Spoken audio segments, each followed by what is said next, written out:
No gatekeeping. Want to edit your cosplay photos like this? Here's my long-awaited editing tutorial. I'll be delving in how I use Lightroom, Blender, and Procreate when editing, and it's important to note that I use an 8GB MacBook. So if I can do it, you can do it for sure. So first, I import all my photos into Lightroom. You don't have to worry about editing it for now. And then I export it into Photoshop or any other app where you can remove backgrounds is fine. There are a couple free ones around. And then here I'm just touching up the mask where it removed parts where I didn't want it to remove.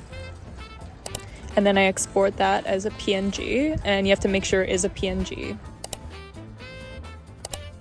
Before entering Blender, you want to grab some 3D models, and I really like to use Sketchfab for that. And then for finding backgrounds, which are HDRIs, I like to use Polyhaven. And when exporting your 3D models, export it as a GITF file, as it will automatically import all the textures that you need. When you open a new Blender file, this is what you'll see. And then just delete the cube, click on the add node, and then go to image and add an image as plane. And then just import the image that you just edited on Photoshop. And this is what you'll see. You'll see just a rectangle, then click on the render option, and then you'll be able to see your image. Then just scale it up and move it up as you want. Then here I'm just changing the aspect ratio to fit Instagram's crop. Now click on the camera icon and then just follow the steps I'm doing. Lock to camera viewer, and then you'll be able to move the camera around as you want. And here I'm just saving the project because again I'm using an 8GB MacBook and it's prone to crashing. To import your first asset, click on File, Import, then GITF, and then you're going to want to find that file and drag and drop it. Now click on the camera icon so you can see what it looks like, and then you can just adjust where needed. Now to add your background, you want to go into the world option, then color, and then you're going to want to add an environment texture node. It's going to look pink, but then you drag and drop your HDRI file. Boom, you just added your first background. Now import your next 3D model. For me, I'm just adding some big mountains in the background, and make sure it just lines up with where you want it to line up. I'm also adding some rocks. I'm rotating it so it looks like it's almost blending in with these rocks. I just wanted a bit more contrast with the rocks in the foreground to really bring your eyes to the foreground. Now I'm importing the set of rocks I'll be using for the background, and I'll just be grabbing them and moving them around where needed. Now I'll be working on the halo. You'll be making the model yourself, so go to Add, Mesh, and Torus. To make it thinner, reduce the minor radius. You know the drill now. Rotate and move it where you need it to be. For me, I put it right behind the mountains. And then just scale it up and check with your image whether it's in the right place for you. After rendering this image, we will be able to make it glow, so don't worry about that for now.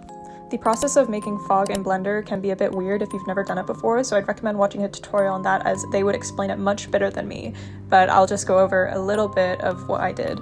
As you can see, I've added a cube, and now I'm just gonna squish it so it's a bit thinner and then expand it. And this is where the bottom ground fog will go. And here I'm just adjusting to where the area of the fog will be. Now head to the shading tab, and here is where I'm gonna add a new material. And here I'm just showing you what I did. Again, I'd recommend watching a tutorial so you understand where all of this comes from and what it does. Now I've added a larger cube, and this is where the background fog will go.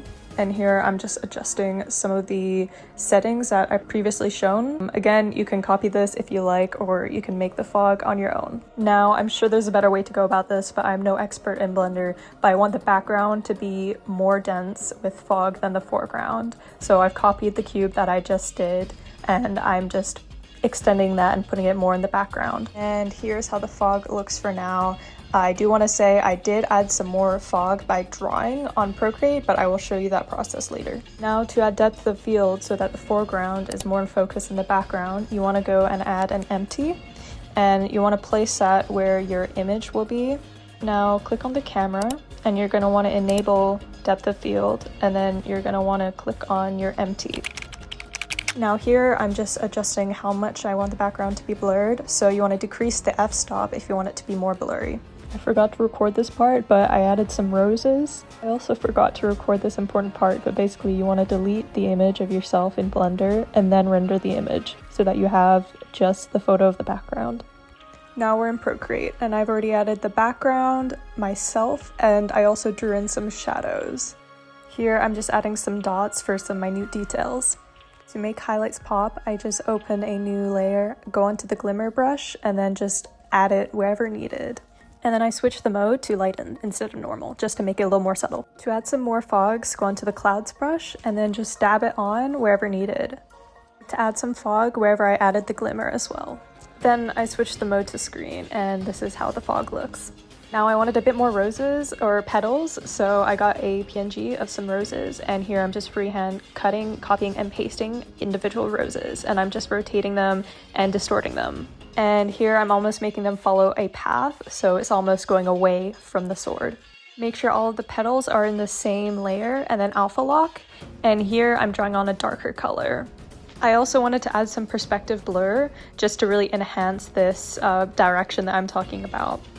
To enhance the lens, I am, that rhymed, I'm going along the sword with a light brush, and then I'm making sure we add the add option. And I'm also adding some glimmer here, just really enhance this. And then that's pretty much it for the details. You can go in and be creative and add whatever details you like. But then I went back into Lightroom and I just did some enhancements for the color grading and the lighting. And boom, there's my general editing tutorial on how I use Blender, Procreate, and Photoshop, as well as Lightroom when editing photos. I hope this helps you out. And if you ever have a go at it, please tag me in the results. I would love to see it. Happy editing!